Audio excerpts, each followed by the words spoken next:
viewers, you're welcome to another episode of the Now Show. I'm your regular host, Abosede Oza Osho. On today's episode, we're going to be talking about the long road to restoration. This young lady here, her story inspires me. Joining me on today's episode is my sister, my friend, Stella Izoge. Stella, you're welcome to the Now Show. Thank you very much. Thank you. I'm very happy to be here today. Thank you very much. And thank you for agreeing to do this with us and sharing your story, because your story, I'm sure, is one that would inspire anybody who is out there, listening to it. Stella, your story. My story started 1986. 1986. Mm-hmm. I came to Lagos 1986. Okay. But I could not really remember the dates and the month, but I know I came to Lagos 86. It's a long story. It's a very, very long story. We'll take as much as we can. Yeah, yes. It's a long story. Mm-hmm. In the process, I was raped. So proud to your coming to Lagos. Yeah, that is what led to the Lagos issue. Okay. I was raped by 4 guys. At what age? I was 14. I was 14 years when they raped me. Then, since then, I never got myself. And I met with somebody in that process, like a week, 2 weeks of it, that introduced me to coming to Lagos, that is going to look for a job for me.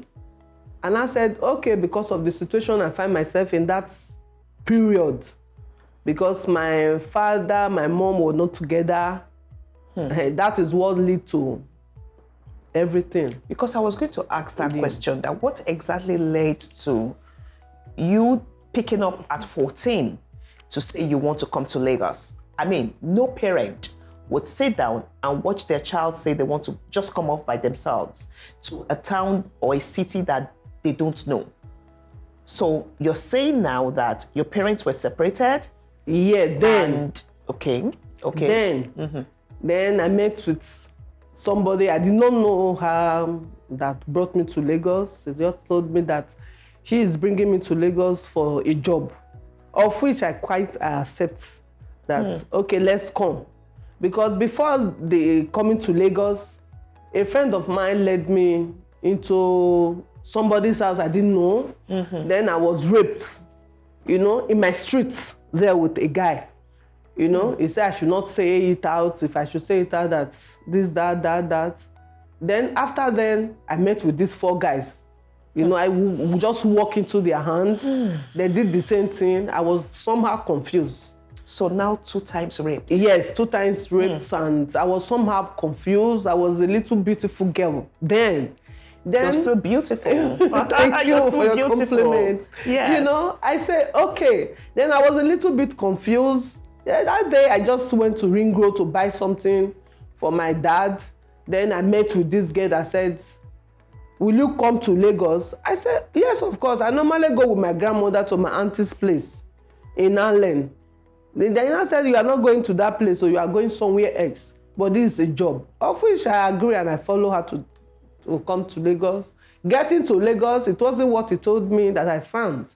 That from Benin City, where you grew up? Yes, from Benin City. It's not what he told me I found. It was another story entirely, of which I found myself in that situation, in that mess. Then I continued from there. When you are talking about someone have seen it all, I can say I've seen it all. I have seen it all. It just takes the grace of God that I'm alive today to share this testimony. So going back, and because this is very important, because the role of parents, and just hearing your story makes me think about the involvement of parents with their children. What would you say, about the involvement of your parents at this time of your life, at that time of your life, that you know, in making those decisions, how involved were your parents? They did not really know about it. My coming to Lagos, someone messed me up. They did not know. If I say they know, I'm lying. Yes. They did not really know about it because my mother was not there, my father was not there. It was later when the issue of Europe came in. That was 91. Okay.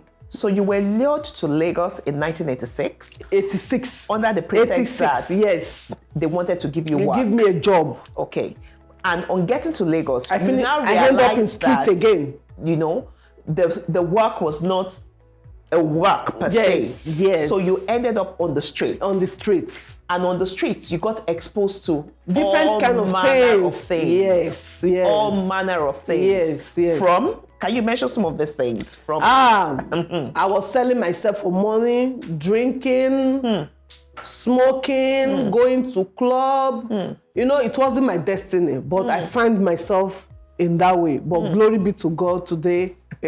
I'm sharing, I'm restored, I'm sharing the testimony to the whole world. And again, I will use this privilege to talk to parents. You parents, please take care of your daughter.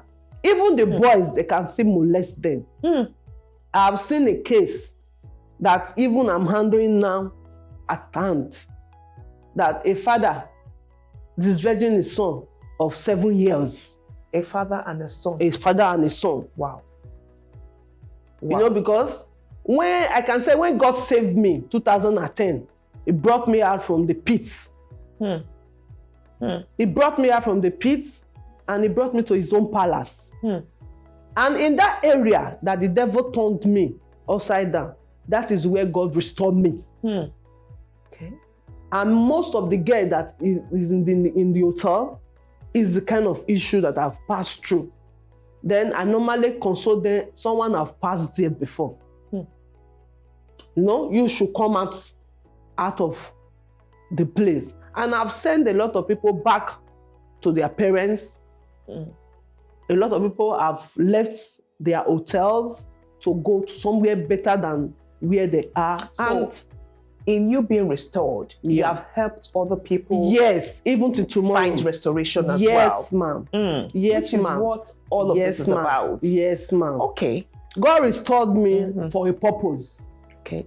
And I said that I'm still going to bring a lot of people out from this kind of bondage. And if I still have privilege to do more than what I need to do, I will still do it. Stella, you mentioned something about Europe. Europe, yeah. So you spent some years in Lagos. Yeah. Then you got to meet another set of people. Yes. Who promised that they were going to take you to Europe. Yes, I met them in the club, in the nightclub. Okay. I met the guide. I did not even plan of traveling. That was 91. He now said he will not leave me alone. Today, I'm going to follow him to his madam. Of which later we went. And when the woman saw me, because I was a very tiny thing like this, you know, when the woman saw me, he said, I'm fit to go. No, I did not really understand. You didn't understand. He said, I'm fit to go. Then the Oluwole, Dagbodago, then Lagos, where they normally do transplants of passports. Then it was still existing there. Okay. Then I was very young. I think I was 19. Yeah, about this 19 time. Yes, or 20. Yes, 19, 20. Then when the woman said we'll go there, they gave me the passport of 40 years. The person that was using that passport, the person is 40 years. Of which I said, I cannot handle this. He said, that people have been using it. That is what I use to travel. That was 91. So when you got there, did you assume the identity of this person or you were yourself? When I got there, before leaving, they will tell you what you are going for. Okay. You have to accept or no. Okay. Of which I accept because I find myself in there already. So this was the only life that you knew? This is what I know. Like the fisherman. This is only what I know. Then I find myself there, of which we bargain in price that I'm going to pay. And when I get there, they took us to one place. I don't understand. Are you the one to pay? I will pay. You were going there, they were going to be making money off you by somebody selling you on the sponsor me streets? down there. Okay. The money that they use to sponsor me down to Europe. Okay. Then they are going to calculate it in Nigeria money and tell you how much. Then it was euro in Italy. Yes. Then they will convert the money to Nigeria money. That is the money you will pay. Okay. When you get there. Okay. You know? So you were able to work and pay? Yes, I paid and no, but it's not a good thing. I'm not even telling anybody to go there and do trafficking or to sell yourself for money. You know, it's not the best way. It's not as many that left their father and mother that is alive today to testify. You know, I'm very glad that I'm alive to testify to the goodness of God. Not only testify, to also help A other lot people of people, yes. to come to a realization that this is not the way to go. Yes, it's not the right way. A lot of people get deceived. They don't even know what they're getting into when they're promised, you know, this trip abroad where they will live a better life. Meanwhile, the better life is actually selling them into prostitution and trafficking and things like that. Wow. So, how many years were you in Europe for? Okay, I spent 15 years in Europe. 15 years? Yes, I came back 2007 and I was deported. Wow. Yes. After 15 years? After 15 years, I was deported and And when I came back to Nigeria... Can I ask you a question? Yes, ma'am. 15 years? Yeah. Sojourning in a land? So, when you were coming back to your fatherland, did you bring anything with you? They deported me. And so when you're deported, you don't... I did not come with anything. I did not come with anything. It was a life it was a miserable life. A miserable life. It was a miserable life, and it's not a life that I will advise anybody to go into. If you are planning to go, you better don't. If you are preparing, you are happy, you want to travel out, unless you are going for something good. If you are going for this, you are going to go and sell yourself or to do prostitution, I will beg you not to go. It's not a life of... Because at the end of the day, there's nothing to show for it. There's nothing to show for it. Many have said they're happy today that maybe they are there. I'm still using this medium to talk to them. You are happy that you are there. You are happy that you are there. We are talking about the end. The starting may be good, but the end, the finishing, look like it's rosy. The finishing, I don't think that kind of money is good. It's not. You can't use it. It doesn't worth it. Do better thing for a living. And even some parents, they will open their eyes and send their daughter over there. I beg you, don't do so. Wait. You said some parents would send their daughters over there. Are you saying that parents are aware that their girls are going into prostitution or trafficking? Yes. And they aid and abet it? Are you saying that happens? Yes, even to tomorrow, even as we are talking here now. Wow. The travel of a thing, if not for this coronavirus, a lot of people have traveled. So Stella, what would you say is responsible for that? Is it the level of poverty or what? It's poverty. It's poverty. Wow. At then, many who cannot really feed themselves. They cannot even put a square meal, 1 square meal daily in their table. We talk of 2, we talk of 3. Now, you can say, because then, in my own time, we eat rice. When we want to eat rice, you go and tell your neighbor that my mommy is cooking rice today. Or what is your mommy cooking? Then rice was like, it's like gold. It's like gold. Then things was not really the way it is now. Then we are still using black and white television there. When we use the locozide paper to cover the front. then to make it colored. We never believed today that maybe we have all these things. Then I was talking to somebody one day. I said, you and phone, you are pressing your phone. He said, I can't do without phone. When did you start using phone?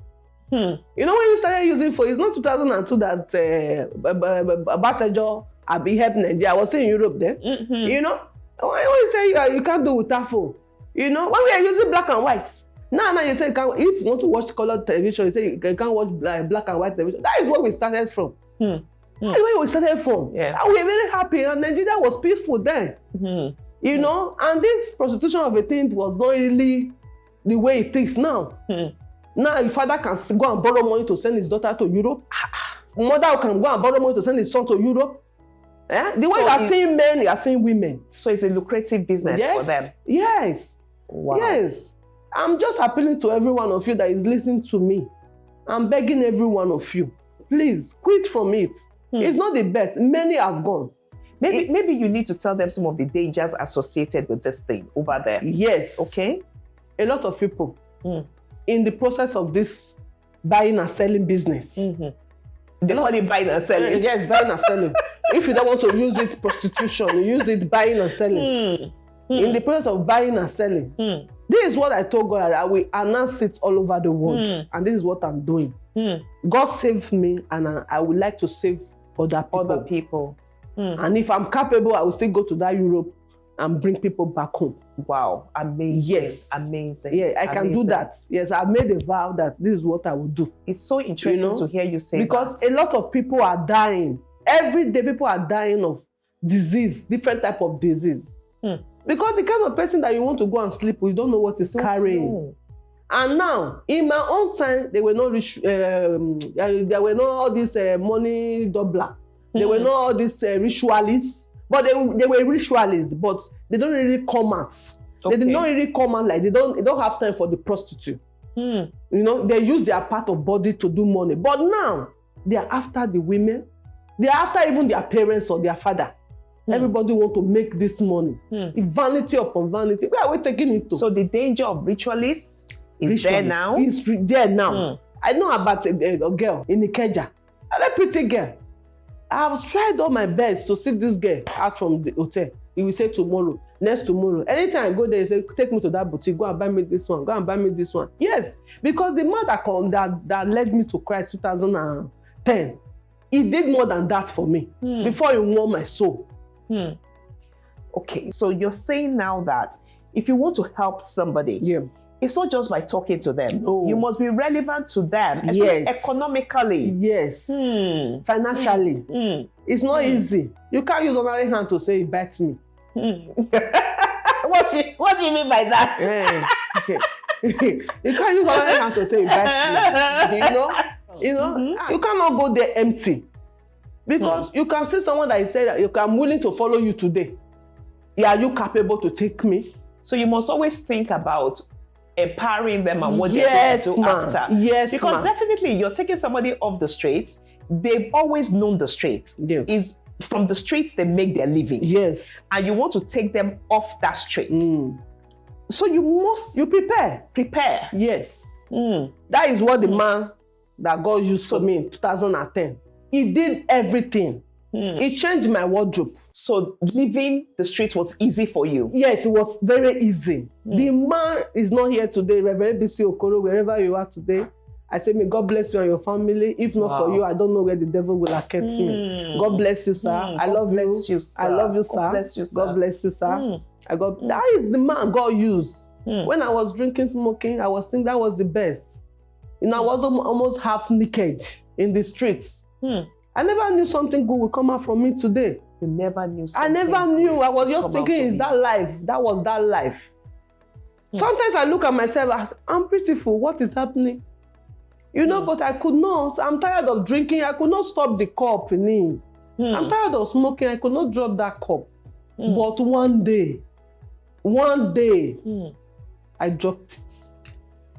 I dropped it. You saying that really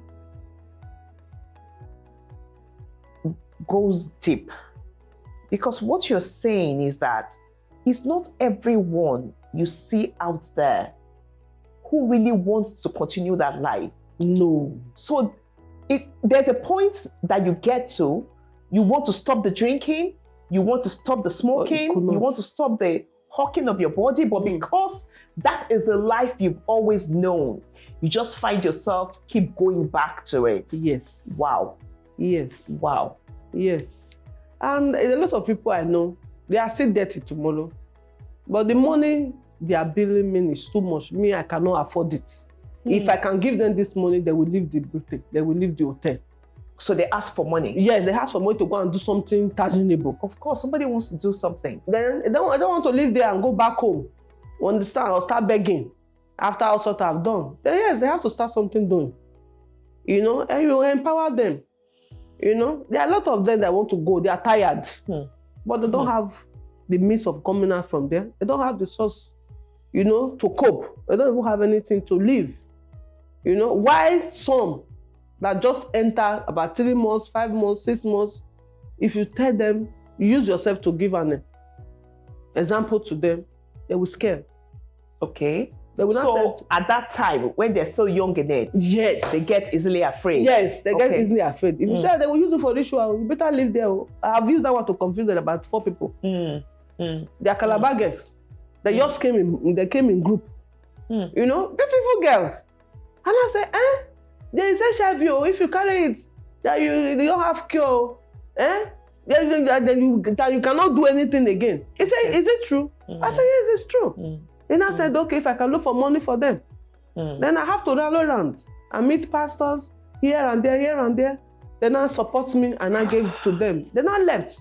Today, I'm still talking to them. They are well, okay. You know, you have such an amazing story. And I'm so glad that you have been restored. Yes. Of course, you're not on the streets anymore. No. When last did you smoke or drink or do any of these things? So how long have you been, you know, on this road? And I mean, it's a road you're going to leave. Yeah, since 2010 till so now. 11 years straight, yes, clean. Yes. And all that. Clean, no fornication, no smoking, no going to club. I don't do what I normally do before. All things have passed away. Yes, because I'm a new creation. You're a new creation. You know, I'm so glad for your life and the fact that you're using your story to inspire other people. You're allowing them become the better versions of themselves. Yes. You know, you are allowing them see that this is not the life. It's not the actually best. A better life. Yes, you know, that's that will not bring them harm or anything, because this other one, it might bring them money, but there's a lot of harm that is associated with it. I'd like to thank you, because I'm sure that even from this few minutes we've spent together, somebody out there has been inspired one way or the other. And definitely for knowing very well that this life, yes, it exists, but it is not the best way to live. Stella, I thank you for coming on the Now Show. But there's something we have on the Now Show, which we call the last word, which is one word that I want you to leave with somebody who maybe is living this life, or just one word, your last word. What would you say? Yes. I'm just telling you, you father, you mother, that have girls, that have boys. I want to tell you to watch them. If you know you cannot take care of children yet, it's not by force. Prostitution is not a light. It's not a light. It's a darkness. And you people that do child trafficking, I'm begging you people, stop. Wow. Thank you. Wow. Stella, it's just been an amazing time talking to you in this few minutes. And I know that somehow, somewhere, you have touched somebody and you have inspired them. Well, you heard it all from Stella.